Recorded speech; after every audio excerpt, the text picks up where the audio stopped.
The term parasocial relationship is a terminology that all VTuber fans should be familiar with. The term itself is usually surrounded with a negative connotation because when most VTuber fans hear the word parasocial, they usually think of the dangerous examples of parasocialism that have occurred in our community. But is that fair? Or rather, is it even realistic for fans to have this connotation that all parasocial relationships are totally bad? First, I think we have to lay down some things about the topic at hand before we do any kind of a deep dive into it. What does parasocial mean? Or better yet, what is a parasocial relationship? Where did this parasocial culture come from? Why is it viewed as such a horrible thing amongst so many VTubers and VTuber fans? And most importantly, what are the truths that we can grasp from the extreme situations of the past? In order for us to answer any of these questions, first we must understand the fundamentals to them. So, what does it actually mean to be in a parasocial relationship?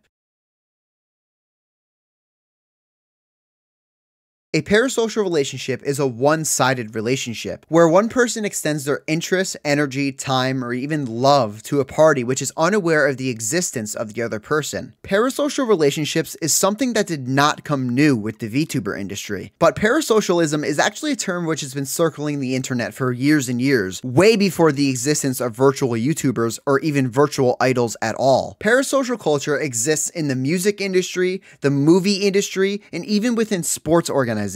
But there is one that sticks out more than the rest. One industry that is not only important to understand the parasocialism in the VTuber industry, but to understand almost anything about it at all. From the way in which agencies debut talents, to what we call it when they retire. From waving light sticks, to even how the merch rolls out, to even how we show off our bias or Oshi. It all comes back to the roots of this industry.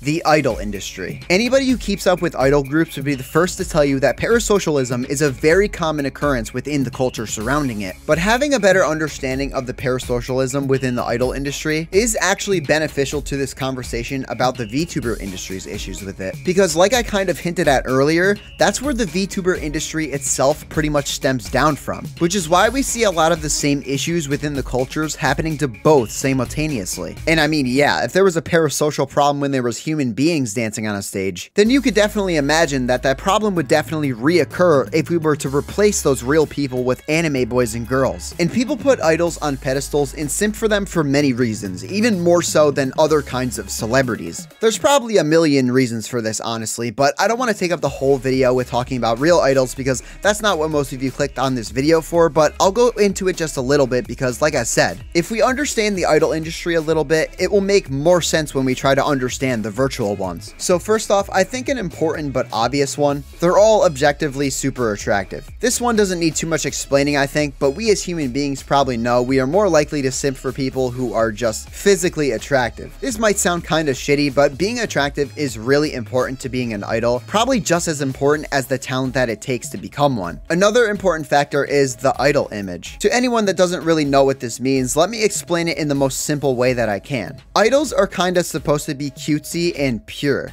Now, there is exceptions to the rule, but in general, this is something that does draw people to become infatuated with idols. I do kind of think this idol image thing has kind of died down a little with Gen 3.5 or Gen 4 or whatever you want to call the idol industry current day. Jeez, this industry is so complicated, but I wanted to mention this anyway because I still do think it is a very prominent and driving factor to people's infatuation with idols. But the idol industry is an industry that thrives off parasocial relationships, just like the VTuber scene. And of course, it's not the only reason why it thrives, but I do think it's fair to say that some of these idol companies do engineer the industry in a way that encourages parasocialism because there's millions of dollars to be made off executing it in this way. But that's not to say that it's totally a bad thing, especially when we talk about how the VTuber industry inherited this trait. Because, alright, here we go, I'm just gonna say it. Not all parasocial relationships are bad. In fact, I'm even going to take it a step further. Most of them are actually good. They just get completely overshadowed by the extreme situations that have occurred in our community, which, by the way, only occurred because it went too far. But too much of anything is a bad thing, and you can find various examples of good things not being so good when there's just too much of it pretty much anywhere you look. So now that I dropped the bomb that needed to be said, let me explain. Parasocial relationships can be healthy in a sense that the person, or VTuber in this scenario, encourages you, inspires you, or just in general gives you some form of emotional comfort. Us as VTuber fans have all been in some form of parasocial relationship. And here's what I mean. If you watch a VTuber every single day or have someone that you call your Oshi, then that in itself is a form of parasocialism. Because this is a relationship, or even in a lot of cases an intimate relationship, that is uniquely one-sided. But as I just addressed, I know this sounds kind of extreme, but this doesn't really mean it's a bad thing in any regard. It just means that you have some sort of connection, or in many cases, as I just addressed, some form of emotional connection to a person that just doesn't really know you exist. But I would like to stress this point again, that it doesn't mean it's a bad thing as long as it's expressed in the healthy way in which I described. Yeah, I've been streaming since 3 o'clock today. 7 hours. Yeah, I just hit 8 hours right now. I think I'm like really parasocial. I'm a parasocial streamer. Aww.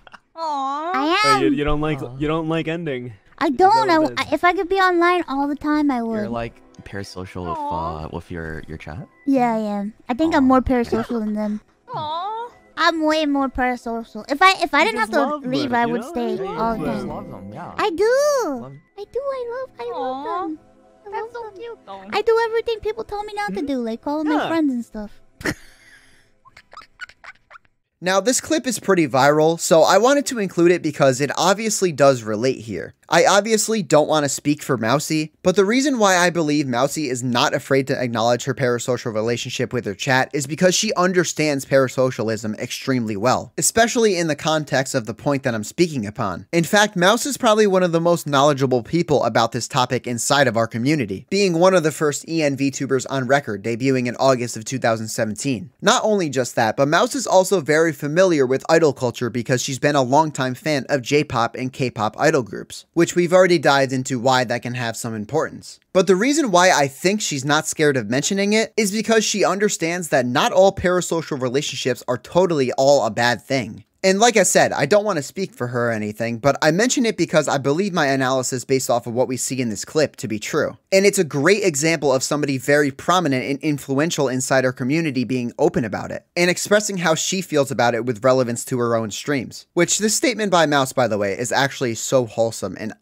pretty based in my opinion. But as you probably knew, parasocialism is not all just good and fun. We know there has been times where it hasn't been so healthy. And when we get into the discussion of unhealthy parasocial relationships in the VTuber industry, this is where the conversation gets extremely interesting to me, but also at the same time really sad to me because of the destruction we've seen it cause. Since the VTuber industry is still a really new industry and has only really gotten popular over the past 2 years, it is going to be in this era where mistakes are made the most. Those mistakes not only coming from the talents in the agencies, but even from the fans. Those mistakes need to be made though, so a line of what is and what is not problematic can be drawn in the sand. This phenomenon is important when we discuss the parasocial situations that have occurred which were devastating to the industry. I mention this to give some slack to the talents who have accidentally gone too far in the past. Sometimes in going too far causing serious backlash that change a lot of opinions of how they're viewed in the community. And other times it being even worse by changing the talent's life by potentially being the reason why they had to depart from their company. These specific situations that we're all thinking of have been so detrimental to the fans of this industry in that this is why some of us get many heart attacks when we see a tweet by the official accounts for Cover Corp or any color. And I know obviously in general we're just scared of the graduation, which by the way is actually a term that stems down from idol culture, back on my point earlier. But a lot of those devastating graduations that happened earlier in the life of the industry,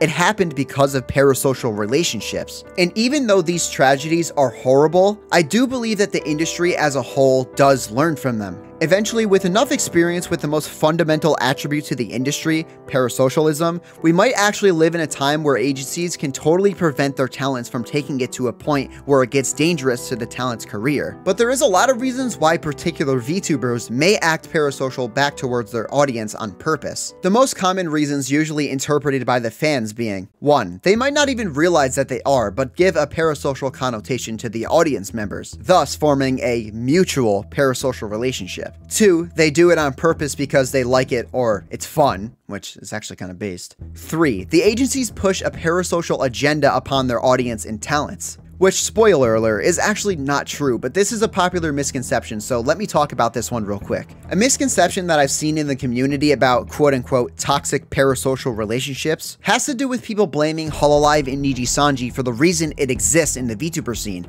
but this is just completely untrue. I can kinda understand why this misconception can be made, because like I said earlier, the VTuber scene does stem down from the idol industry, and the closest representation we see to the idol industry within the VTuber sphere is the agency VTubers. But parasocial relationships are a common occurrence amongst all VTubers. In fact, I even see parasocial reciprocation being more popular amongst indies than corporates nowadays. And I don't see any proof that VTuber agencies push parasocialism upon their audience or talents. So dumping the blame on Big Corpo for its existence is a hypothesis that I personally do not agree with. But for some reason, if you're dead set on the idea of blaming the big agencies because of their affiliation with idol culture, which in a way inherits parasocialism, then you would also have to place the blame as well on all of the other idol companies and even virtual idol companies that came before it. That's the only way for that way of thought to be intellectually consistent. If you wanted to say, I don't really like the idol agencies in the VTuber scene because I think idol culture is toxic, even though I personally don't agree with that statement, I do think it is fair to say because in a way you're kind of right. But to have this idea that the big corporate agencies of the VTuber industry today are like the pioneers of parasocial relationships, we can configure that this is just not true considering why everything is the way that it is today in the VTuber industry. Categorizing out two companies just because they're at the top of the game today doesn't really make that much sense to me personally. Giving constructive criticism to these companies is a good thing because that's part of the process for these VTuber companies to understand their wrongs and run their companies in a way that the fans like. So we have to make sure the criticisms we are giving are actually true and well thought out, or else it's not going to help companies like Hololive and Nijisanji. In fact, it will probably do the exact opposite than help them. And we don't want to do that because many of us hold these agencies very near and dear to our hearts.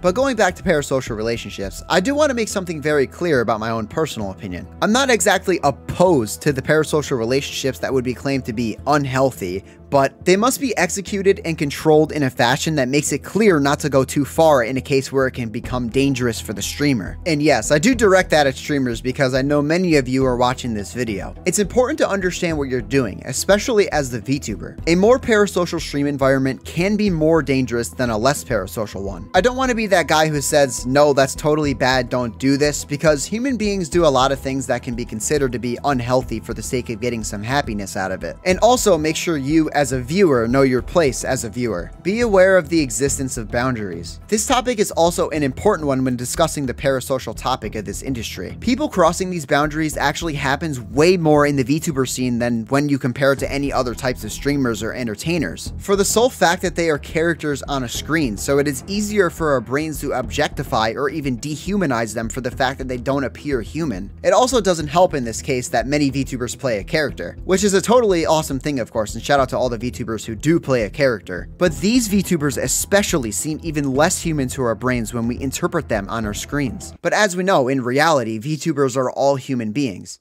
I have any songs I sing? Unfortunately not. But if I could, I would sing the Soviet national anthem. VTubers are mostly human beings. This doesn't mean, of course, that they're not our 2D Oshi on a screen, but it doesn't change that other reality that some don't want to think about. But because of this phenomenon in the disconnect in the brain that I'm describing, this just adds on more reasons why parasocialism is something that comes standard with this industry and is something that will never disappear as long as it exists.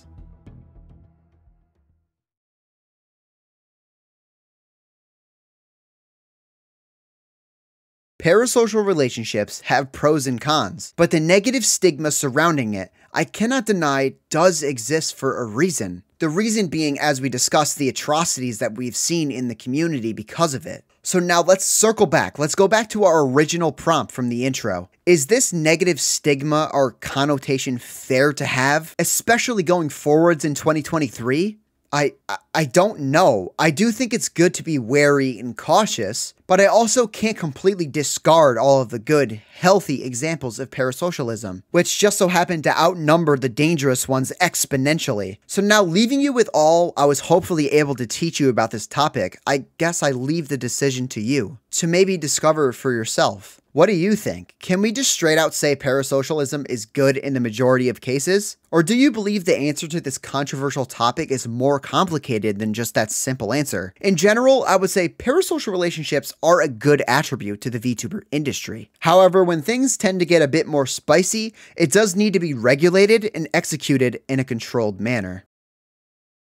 Guys, thank you so much for watching this video. So I want to ask, what do you think? Do you agree with me? Do you disagree with me? Did I miss something crucial? Please let me know down in the comment section below. As always, please don't be shy and share your opinions with me, please, because I love hearing what you all have to say, and I do read every single comment. I know this type of video actually has been done a couple times before. However, I wanted to give my own analysis of it because this conversation is totally so interesting to me. Actually, to me, this is one of the most interesting topics in the whole VTuber industry to talk about. I also figured I might have some insight and opinions that would be beneficial to this conversation, so here it is. So guys, with all of this shit being said, as always, I will be seeing you in the next video.